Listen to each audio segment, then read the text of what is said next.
بسم اللہ الرحمن الرحیم۔ السلام علیکم ناظرین۔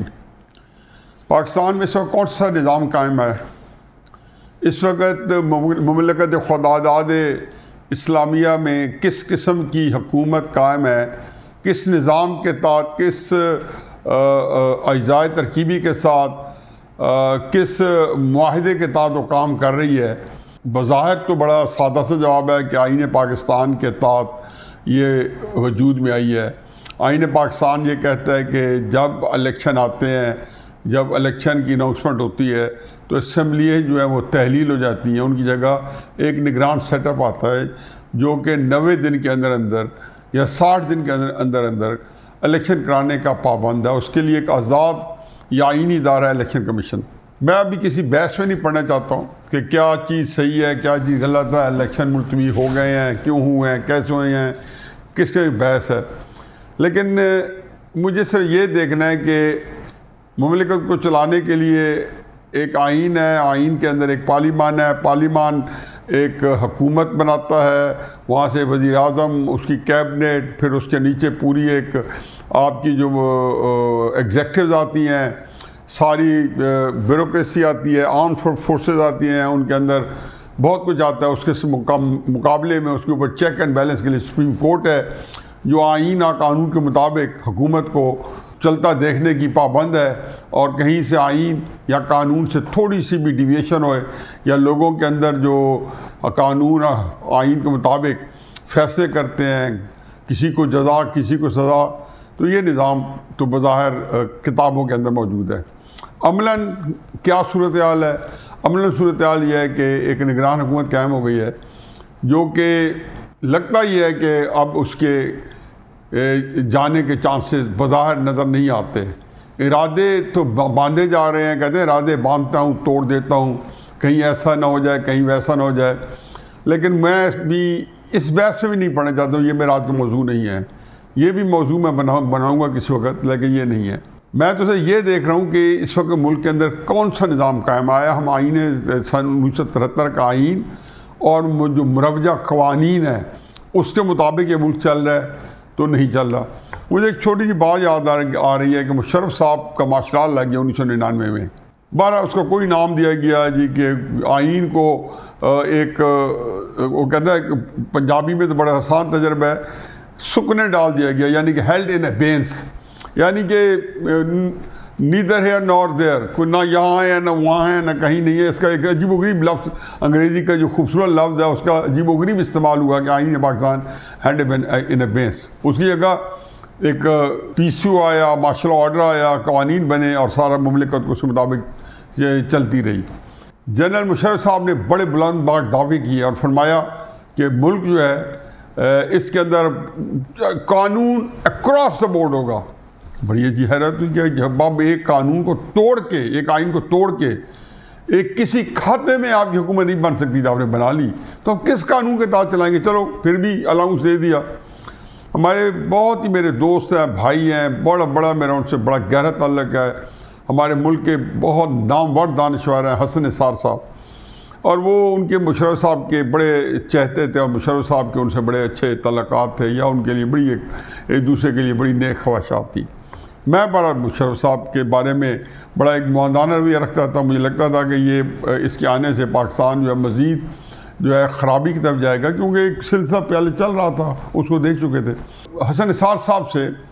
اسی طرح بات ہو رہی تھی، انہوں نے کہا یار ایک بات تو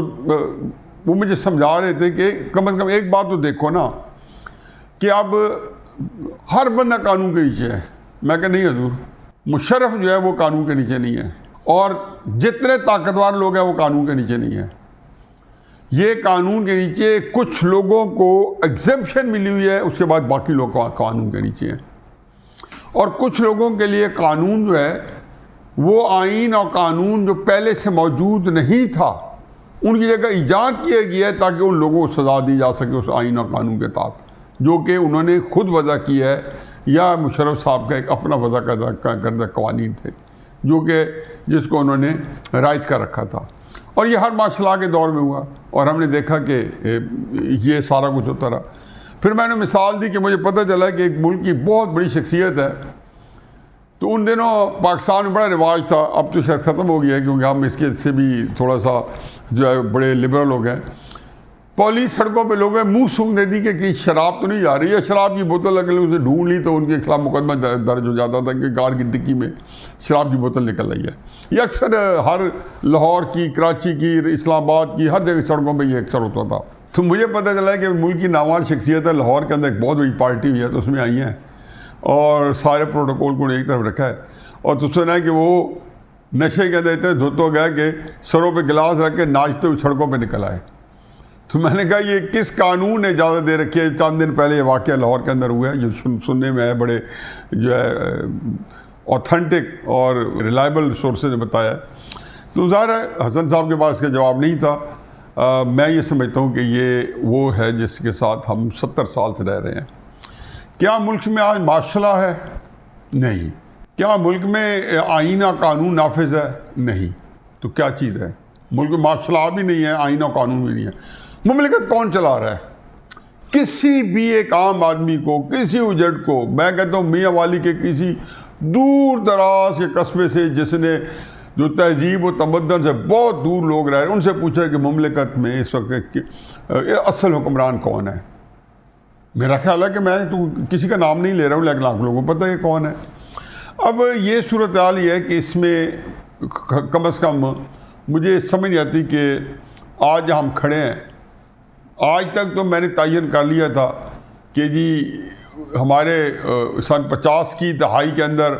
جو معاشرہ لگے یا اس طرح کے واقعات ہوئے تو کون ذمہ دار ہے، 60 کی دہائی میں جو واقعات ہوئے اس کا کون ذمہ دار ہے، 70 میں کون ذمہ دار ہے، 80 میں کون ذمہ دار ہے،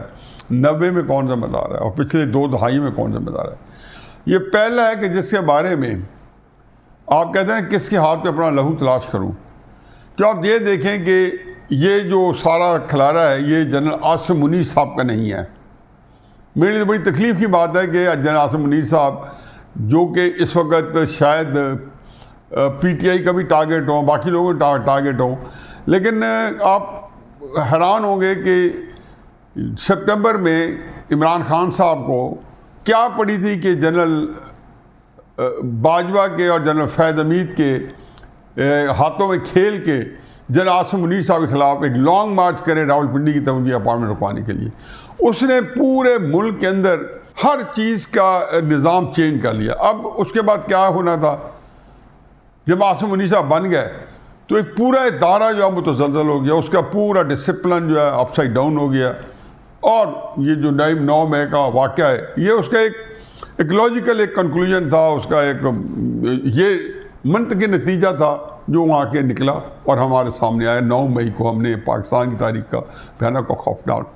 واقعہ دیکھا. لیکن میرا اس وقت یہ موضوع یہ سارے نہیں ہیں، بڑی اہم چیزیں ہیں جن کو میں ٹچ کرتا جا رہا ہوں. میرا موضوع یہ ہے کہ ملک کے اندر آئین نافذ ہے یا معاشرہ ہے، دونوں نہیں ہیں. تو پھر کیا ہے، کون سا قانون ہے؟ اب اس میں ایک اور نقطہ آ گیا ہے کہ ہمارے پاس ایک ادارہ ہے جو کہ بہرحال آئین پاکستان کے مطابق قائم ہے اور آئین پاکستان کے مطابق چل رہا ہے.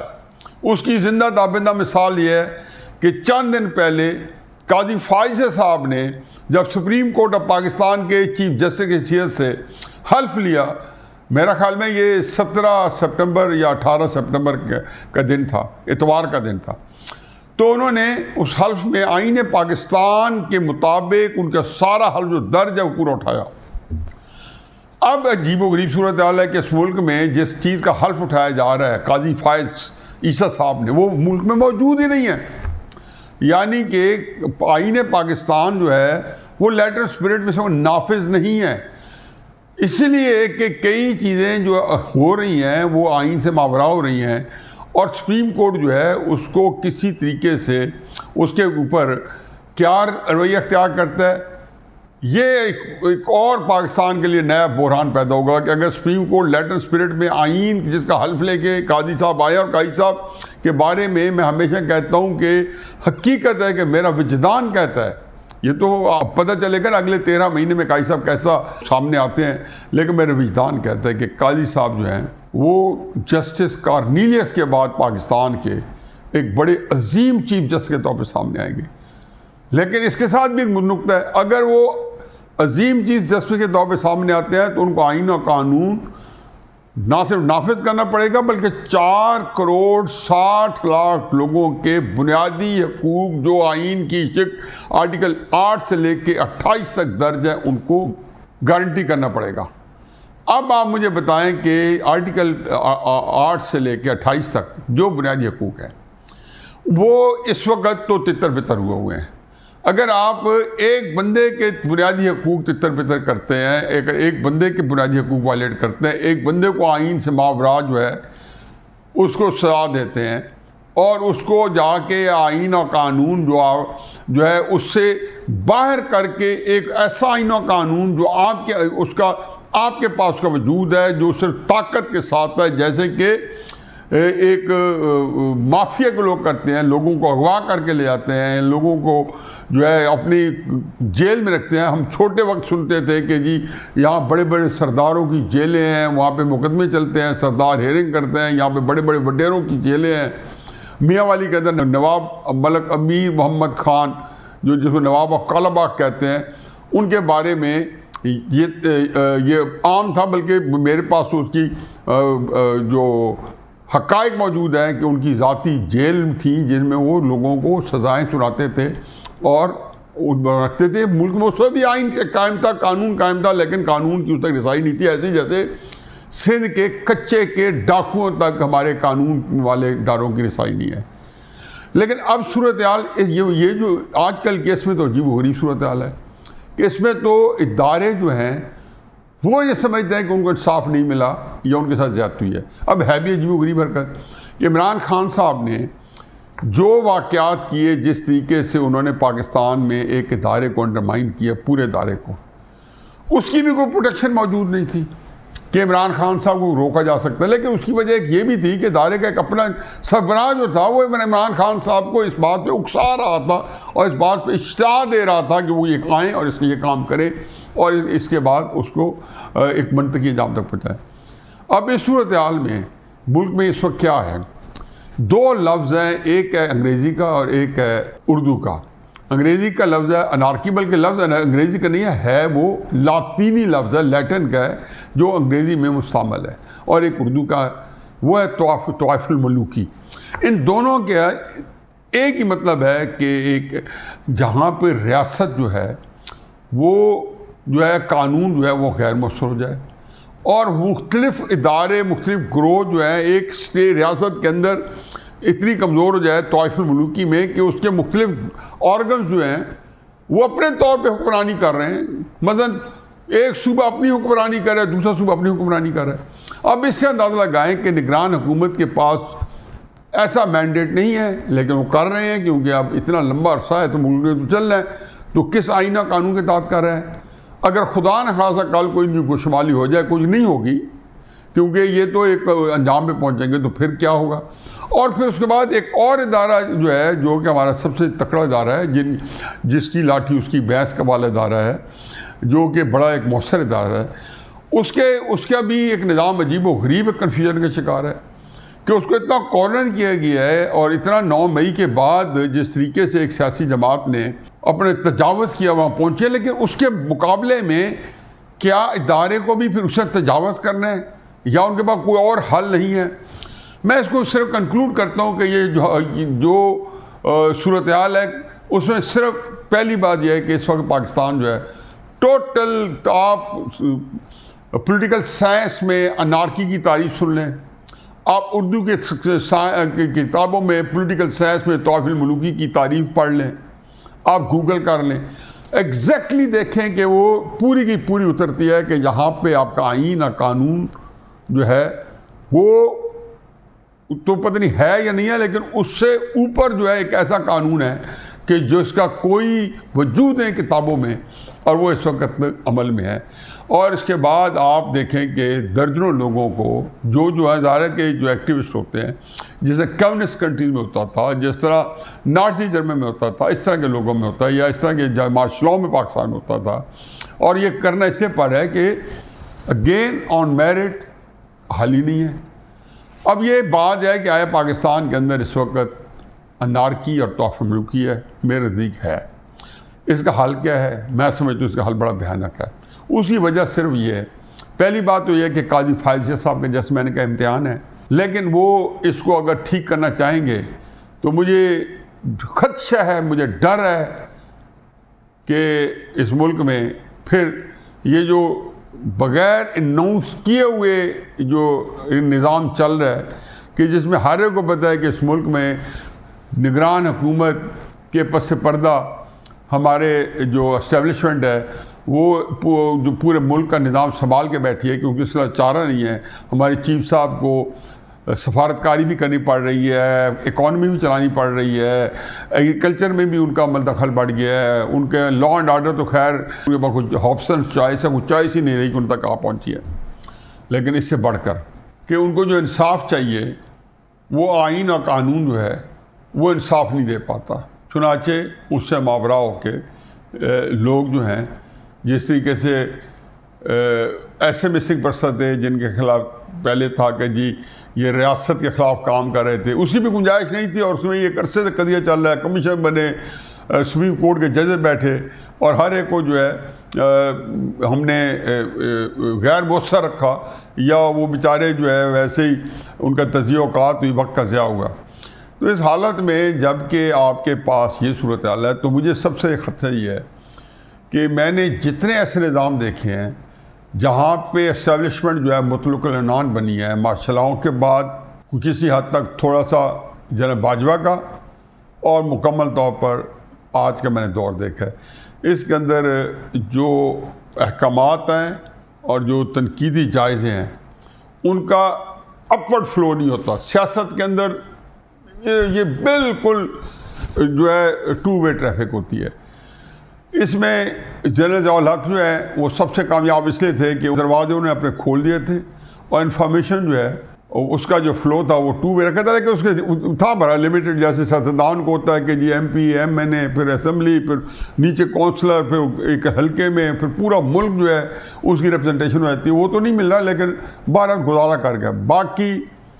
شاید ہمارے جتنے جو مطلق العنان ہمارے جنرل ہے ان کی یہ مجبوری رہی، یا وہ انکیپیسیٹیٹڈ ہے کہ عام آدمی کے بارے میں وہ اندازہ تو کر سکتے تھے لیکن جو نیچے کے جذبات تھے اوپر نہیں پہنچتے تھے۔ چونکہ اس وقت ایک بڑا کرائسس ہے کہ عام لوگوں کے اندر ایک بہت بے چینی ہے، اور وہاں پہ ایسی صورتحال ہے کہ اسٹیبلشمنٹ کو ڈیفینڈ کرنے والا بندہ نہیں ہے۔ وہاں جو عام اس وقت پبلک کے اندر جو بحث ہے اس کے اندر ان کے خلاف تو جو لوگ ہیں وہ تو پورے طریقے سے لگے ہوئے ہیں، لیکن ان کو ڈیفینڈ کرنے والا بندہ نہیں ہے کوئی بھی، اور جو کرتے بھی ہے، جو کرنا چاہے بھی صحیح، تو اس کی بات سننے پر تیار نہیں ہے۔ تو اس ماحول میں آئین اور قانون کی غیر موجودگی میں، کسی نظام کی غیر موجودگی میں، جبکہ ایک انارکی اور طائف الملوکی کا دورہ ہو جس میں سپریم کورٹ جو ہے وہ بھی ایک ٹائٹ روپ پہ چل رہا ہو کہ اس کا کیا کون سا ایکشن وہ لے کے اور وہ بچ پائیں گے، اور کون سا ایکشن لیا تو سپریم کورٹ کے اوپر الٹی پڑ گئی سب تدبیر ہے، یہ نہ ہو جائے۔ ایک ایسا کرائسس ہے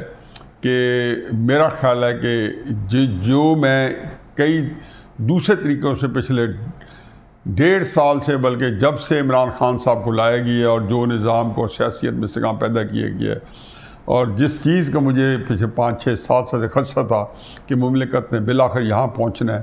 وہاں پہنچ چکی ہے۔ میرا خیال ہے کہ استغفار